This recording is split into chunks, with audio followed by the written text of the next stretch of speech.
আমরা প্রতিনিয়ত মেসেঞ্জারে SMS করার পাশাপাশি ফেসবুকে ছবি, ভিডিও আর নানা ধরনের স্ট্যাটাস আমরা ছেড়ে থাকি। অনেক সময় নানা কারণে এই ছবি, ভিডিও ডিলিট হয়ে যায় কিংবা আমরা ইচ্ছাকৃতভাবেই এই ছবি, ভিডিও কিংবা SMS ডিলিট করে থাকি। আপনারা কি জানেন ফেসবুকে এমন একটি অপশন রয়েছে যে অপশনের মাধ্যমে আপনি এই পর্যন্ত যত SMS, ছবি কিংবা অল ডকুমেন্টস আপনি ফেসবুকে ব্যবহার করেছেন সবকিছুই আপনার সেটিংয়ে যেয়ে জমা হচ্ছে। আপনারা কিন্তু ইচ্ছে করলে আপনার ফেসবুকে ব্যবহৃত সকল ডকুমেন্টস, SMS, ভিডিও কিংবা আপনার প্রয়োজনীয় তথ্য আপনারা এখনই ইচ্ছে করলে বের করে নিতে পারেন। পর্যন্ত আপনি যত SMS ডিলিট করেছেন কিংবা রিমুভ করেছেন এই SMS থেকে শুরু করে আপনার ছবি, ভিডিও কিংবা আপনার মোবাইলে যত ধরনের অপশন ইউজ হয়েছে সব অপশনের ডকুমেন্ট আপনারা ইচ্ছে করলে এখন ডাউনলোড করে নিতে পারেন। আমরা ফেসবুকে অনেক ভিডিও এবং প্রতিনিয়ত অনেকের সাথে SMS এ কথা বলার পর আমাদের এই SMS গুলো আমরা অনেক সময় প্রয়োজনীয় কারণে কিংবা সিকিউরিটির জন্য হলেও আমরা এগুলো ডিলিট করে ফেলি। অনেক সময় নানা গোপনীয়তা রক্ষার জন্য আমরা অনেক SMS কিংবা ছবি সেগুলো আমরা শেয়ার করার পর সেগুলো ডিলিট করে ফেলি, কিন্তু এগুলো কিন্তু পুরোপুরিভাবে ডিলিট হচ্ছে না। এগুলো ডাটা আকারে আমাদের ফেসবুকে জমা হচ্ছে, যেগুলো আমরা ইচ্ছে করলেই ডাউনলোড করে পুনরায় আবার আমরা দেখতে পারবো। চলুন তাহলে আজকে আপনাদের সাথে এই অপশনটি নিয়ে বিস্তারিত আলোচনা করা যাক। এর জন্য আমরা সরাসরি চলে যাব মোবাইল স্ক্রিনে। আমরা সরাসরি চলে যাব মেসেঞ্জারে। আপনাদের বোঝানোর জন্য আমি মেসেঞ্জার থেকে একটি ভিডিও কেটে দেখাচ্ছি যাতে আপনারা বুঝতে পারেন যে কিভাবে আমরা এগুলা ব্যাক পেতে পারি।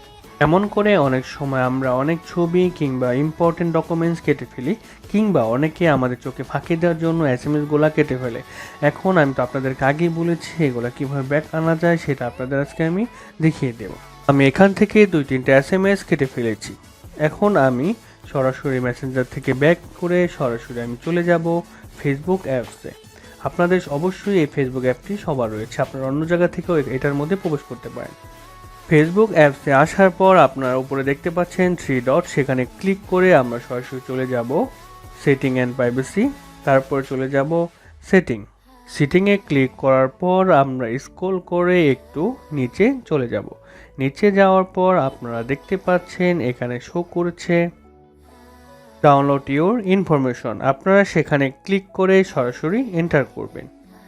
এন্টার করার পর আপনি একটি এরকম ইন্টারফেস পেয়ে যাবেন। এখানে দেখতে পাচ্ছেন এখানে কিছু অপশনের উপর টিকমার্ক করা রয়েছে। আমি আপনাদেরকে এটা নিয়ে কিছু স্বাভাবিক ধারণা দিচ্ছি। এখানে আপনারা দেখতে পাচ্ছেন Facebook post, poll, event, Facebook gaming, your place আরও নানা ধরনের অপশনগুলো রয়েছে, যেগুলো আপনারা ইচ্ছে করলেই রিকভারি করতে পারেন। এই পর্যন্ত আপনি যত ভিডিও, যত SMS কিংবা যত ফটো আপলোড করেছেন কিংবা ডিলিট করেছেন সব ডকুমেন্টস এখান থেকে আপনারা ডাউনলোড করে নিতে পারেন। আপনার ফেসবুকের যাবতীয় ইনফরমেশন এখানে টিকমার্ক করা থাকবে। এখান থেকে আপনাদের পছন্দ অনুযায়ী আপনারা আপনাদের সব কিছু ডাউনলোড করে নিতে পারবেন। আপনারাও উপরে দেখতে পাচ্ছেন ডিসলেট অল, মানে আপনার যদি সবগুলো ডাউনলোড করার প্রয়োজন না পড়ে সেখানে ক্লিক করে সবগুলো ডিসলেট করে দিতে পারেন। তারপর আপনার পছন্দ অনুযায়ী যেটা আপনার প্রয়োজন সেখানে ক্লিক মার্ক করে নিচে থেকে ডাউনলোড করে নিতে পারেন। আমি যেহেতু সব মেসেজগুলো ডাউনলোড করব তাই মেসেজে টিক মার্ক করে স্ক্রল করে আমরা সরাসরি সরে যাব একদম নিচে। এখানে ক্রিয়েট ফাইলে ক্লিক করে তারপর সিলেক্ট করব HTML, তারপর সরাসরি ক্রিয়েট ফাইলে আবার ক্লিক করে দেব।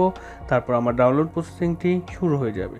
একটু লোডিং নেওয়ার পর আপনারা দেখতে পাচ্ছেন যে এখানে 15 জুলাই 2013 থেকে 12 নভেম্বর 2021 পর্যন্ত আমি যত SMS ডিলিট কিংবা ব্যবহার করেছি সবগুলো আমার এখানে ডাউনলোড হচ্ছে। ভিডিওটি যেহেতু আপনাদের দেখানোর জন্য বানানো হয়েছে তাই আমার এত SMS কিংবা ফাইল ডাউনলোড করার প্রয়োজন নেই, তাই আপনাদেরকে দেখানো শেষ হওয়ার সাথে সাথে আমি এটা ক্রস দিয়ে কেটে দেব, কারণ এত ফাইল আমার ডাউনলোড হতে তো অনেক সময় লাগবে, আপনাদেরও সময় লাগতে পারে। আশা করি আপনারা ভিডিওটি ভালোভাবে প্রসেসিংটি বুঝতে পেরেছেন।